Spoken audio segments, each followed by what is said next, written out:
Bonjour, bonsoir, et nous voilà enfin repartis pour la suite de ce trip.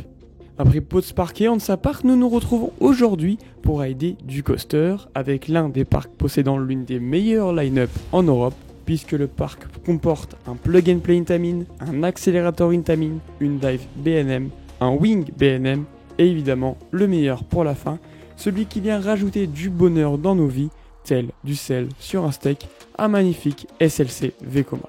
Énorme! Allez hop, sur ce, c'est parti pour Heide Park.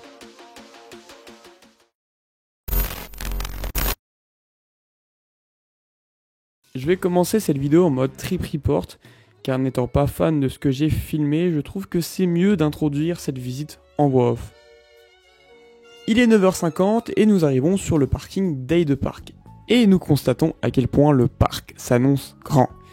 Petit contrôle des sacs effectué et d'entrée de jeu, on passe en mode commandant crédit, car aujourd'hui c'est un jour spécial, car notre Julien National passe un magnifique milestone, celui des 150 coasters ridés. Et ça, c'est beau. On commence par le premier crédit de cette visite, Indy Blitz, un kiddie coaster de chez Zierer, tout ce qu'il y a de plus classique avec une théma western franchement sympathique. Pas de quoi s'emballer, encore une fois, même si j'adore tout ce qui est kiddie Zierer, c'est vraiment ma passion. Et on enchaîne directement avec le second crédit de cette visite, et cette fois-ci on monte en gamme avec Grotten Blitz, un e-powered MacRide très mignon, qui se situe dans une zone un peu montagneuse suisse. On passe juste à côté du RAF local et c'est franchement très sympa. A l'instar d'Alpen Express, le coaster passe dans une grotte, mais on est loin, mais très loin de la magnifique grotte d'Alpen V1. Bon, on vient de sécuriser 2 crédits, on a fait un Zierer chelou, Indy Blitz, et on a fait l'e-powered Mac, qui ressemble fortement à Alpen, parce qu'à un moment ça rentre dans une sorte de grotte avec un ride chelou qui passe en dessous. Et là, on s'attend à Desert Race, notre premier launch hydraulique. On va voir si la puissance des launchs hydrauliques n'est pas une légende.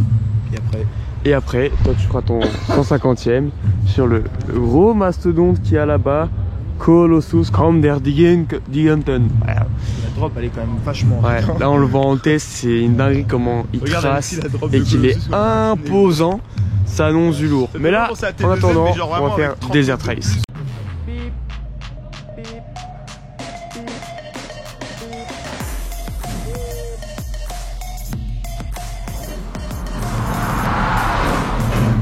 Ça a l'air de pousser, hein.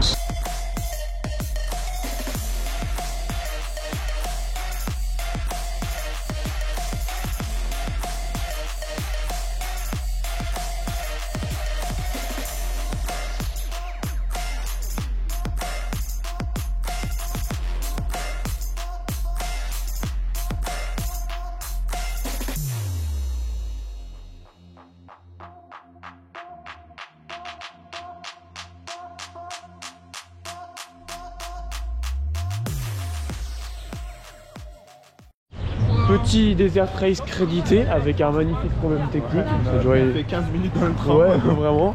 Il y avait un problème au niveau du launch, ils ont fait 2 tests à vide et on a réussi à le faire. Alors le launch, je m'attendais à un truc un peu plus puissant quand même. Hein. Ouais. Pour l'instant, je préfère le launch de Novgorod qui est poussé bien plus. On a un bon airtime au niveau juste ici, là où le train est en train de passer. Le premier, ouais, c'est un... Non, le deuxième, parce que le Western il est bien, mais genre t'as un petit floating, alors que le dernier il pousse vraiment par le haut. Et bon, c'était surtout un crédit étape, parce que là il y a quelque chose de beaucoup plus imposant qui nous attend. Waouh! Là, on va faire notre tout premier plug and play Intamin. Le premier plug and play au monde Intamin, je crois également. On va voir ce que ça donne. Mais là, on le voit, on teste depuis, enfin, on le voit tourner depuis ce matin et ça donne vraiment envie.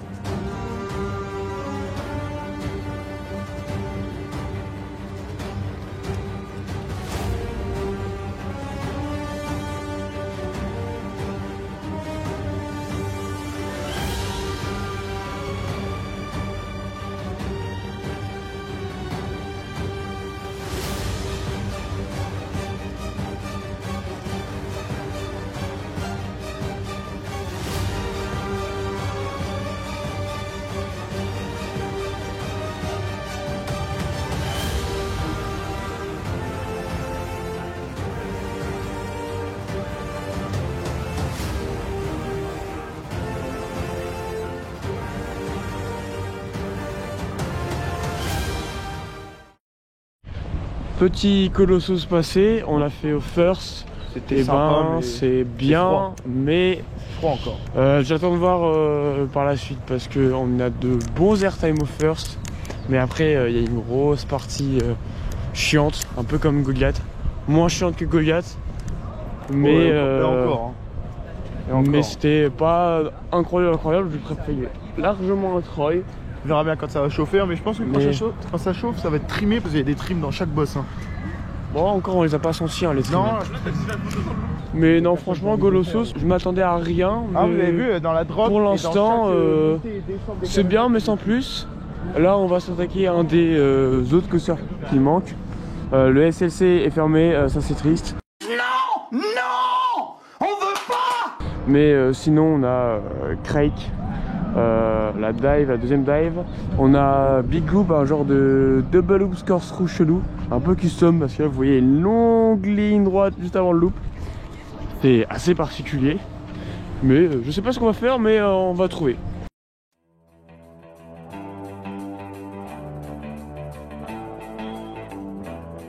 Stylé de malin. Petit ride de Fluggardermolen, on a fait Big Loop. Big Loop, je m'attendais que ça vibre, mais finalement ça allait encore, ça donne pas trop de baffe. Et c'est assez chelou parce que juste avant le loop, il y avait une grosse ligne droite. What the fuck? Où est-ce qu'on va aller? On est dans une mine, gros. T'as pas l'impression d'être dans la map de World War?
Et bah Fluggardermolen c'est vraiment bon, c'est un peu court, un peu plus long que Phoenix, on n'a pas la même intensité que Phoenix, mais c'est vraiment super bon, on a des bons floating, on a un petit pic d'intensité, les inversions sont super bonnes, et vraiment pour l'instant c'est mon wing préféré, après j'en ai fait que 2, mais je sais pas si c'est mon ben préféré, mais vraiment bonne découverte, pour l'instant c'est le meilleur coaster du parc devant Colossus.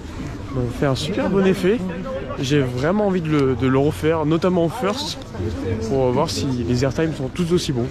Et là, on enchaîne tout doucement avec Scream, la freefall du parc, une Gyro Tower Intamin, ma première Gyro Tower Intamin.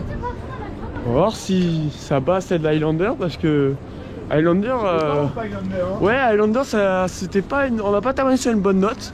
C'est sympa, mais la drop en elle-même n'était pas ouf.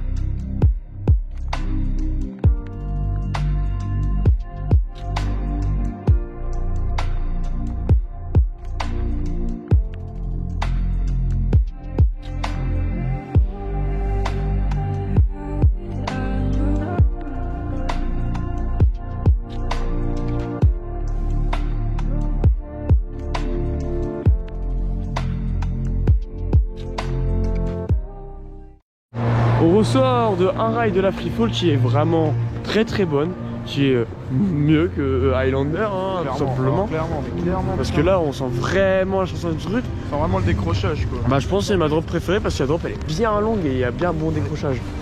Ensuite on a fait Boban, bon ça c'est de la merde hein, par contre, hein. ça vibre un peu, c'est moins vibro que la trace Jura et c'est super long. Voilà, c'est pour le crédit, on a attendu la plus grosse attente de la journée, on a fait là-dessus pendant 10-15 minutes. Et là on se dirige vers une attraction un peu chelou, du karting, un peu comme Plop Saco. J'espère que c'est pas payant. J'espère aussi, parce que bon, j'ai un peu la flemme de payer, je t'avoue. Et sinon, il nous manque Craig en crédit. Craig qui est en panne depuis ce matin. Normalement, il va rouvrir parce qu'on a vu des techs descendre du lift. Et un Toxic Garden, donc anciennement Limite, qui est fermé depuis 2 semaines. Donc j'en doute fort. Ouais, si, ça. Donc ouais, pas de SLC aujourd'hui. Tant mieux. J'ai envie de pleurer là. Fait tomber en dépression, bordel. Bon, finalement, le casque il est payé, faut payer 10 €, donc j'ai un peu la flemme. Donc là, je sais pas ce qu'on va faire, mais on va bien trouver.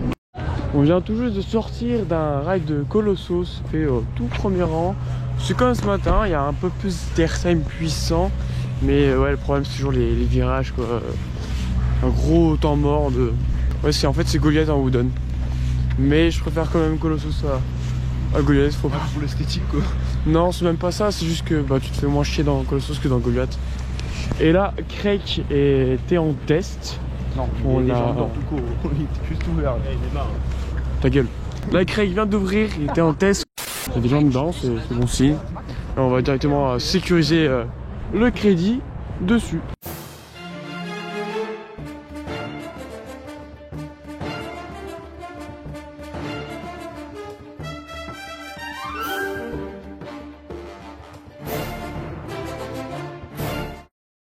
Je vous reprends après plusieurs rides. On a fait 2 fois Craig. Craig, c'est avis un peu mitigé. La drop est cool. Court, mais il y a du bon floating. Ouais, je préfère largement un baron parce que c'est plus long. La drop est bien. On a fait 2 Desert Race. Mais à part ça, il n'y a pas grand chose. Oui, on a refait 2 Desert Race. On l'a eu à temps parce que la nuque. on l'a fait à temps parce qu'il était en panne juste après. Donc c'est voilà. Launch bien plus poussif que ce matin et bien plus intense dans la globalité du ride. Faites juste gaffe à votre nuque dans le problème c'est que c'est trop court, quoi. Et on a testé le raft qui est juste en face. Vraiment long, un raft Intamin je pense, parce qu'au vu des assises, vraiment long, qui mouille assez. C'est pas non plus la douche, mais il y a des animations et des éléments aquatiques un peu partout, c'est très sympa. Et là on va faire le Dark Ride de Ghostbusters. On va voir ce que ça donne. Apparemment ça a l'air pas dingue, mais on va découvrir par nous-mêmes ce qui en résulte. Je vous reprends après je sais pas combien de rides, mais je crois que la dernière fois que je vous ai repris c'était Dark Ride Ghostbusters. Vraiment le Dark Ride très sympa, un poil court je trouve. Mais le système est cool. En fait, on a des lunettes 3D, c'est un Dark Ride avec écran, et on a des pistolets. Et là, le système de savoir où est-ce qu'on tire est vraiment très bien fait, parce que avec les lunettes 3D, on a une sorte de perspective d'un rayon laser qui est tiré justement par nos pistolets. On a refait Colossus, Colossus qui est, ils ont enlevé un train, ils ont remis un train, ils ont enlevé un train. Je sais pas combien de temps. Tout tombe en panne dans ce parc et c'est pas pour autant qu'ils font en sorte de les réouvrir. Flugger d'Harmonen, on l'a fait je crois 5 fois et on a refait la Freefall qui au passage est devenue ma Freefall préférée, tout parc confondu, parce qu'elle est aussi longue que celle de Ninglo. On ressent bien la chute et le décrochage tout en haut est vraiment assez violent. Et là on se redirige à nouveau sur Colossus, histoire de se refaire un nouvel avis dessus, pour voir s'il a chauffé depuis ce matin. Parce que pour un wooden aussi haut, et ben je trouve que ça vaut pas forcément d'autres wooden. Je préfère pour l'instant un Troy qui bombarde du début jusqu'à la fin, qui a pas forcément des airtime aussi puissants que Colossus, mais lui il n'a pas de temps mort en fait. Bon, fin de journée à les 2 parcs, j'ai oublié le nom du parc, ça va pas le faire. Les attractions ferment 1 heure avant la fermeture du parc. C'est pas forcément bien. Pas une grosse amplitude avec 10h, 17h. Ça fait qu'on a eu 7 heures dans le parc. Ça fait un peu chier, surtout qu'on avait prévu. Si vous y allez une journée où que c'est blindé, vous faites une attraction et puis une fois chaque attraction et puis c'est fini. Ah, vraiment. conclusion du parc, c'est assez moyen. En vrai, l'offre est cool du parc. Il y a des bons coasters en soi. Mais... Gros problème de maintenance dans le parc parce qu'il y a tout qui tombe en rade. Et c'est pas pour autant que qu'ils aient en sorte que ça ouvre vite. Ouais. Et les opérations aussi, il y a personne. Ils parlent entre eux. Oh, c'est un peu chiant. Et au niveau des coasters, il n'y a pas grand chose. Les coasters sont bons, mais ils sont pas excellents. Ça va qu'il y en a beaucoup du coup. Ouais, il n'y a pas un qui sort vraiment du lot. Mon préféré pour moi c'est Flugard Darmonen. Ouais, Flug. Hein. Colossus. C'est bon jusque le premier quart du parcours. Colossus, vu ta taille, on aurait pu s'attendre à mieux. Ouais, vraiment. Mais au final, après, on n'a pas eu dans les bonnes conditions parce qu'ils ont rangé le train chaud. Ils ont rangé le train chaud et on a eu que le train froid sur le reste de la journée. Donc bon, c'était pas non plus. Ouais, c'est un peu chiant. Donc voilà, fin de journée. Demain, on est à Plopsa Indoor, Coverdon et Schlossdunken. C'est bien drôle. Et... Salut tout le monde, c'était Minsky, bye bye. Et sur ce, n'hésitez pas à vous abonner et à liker.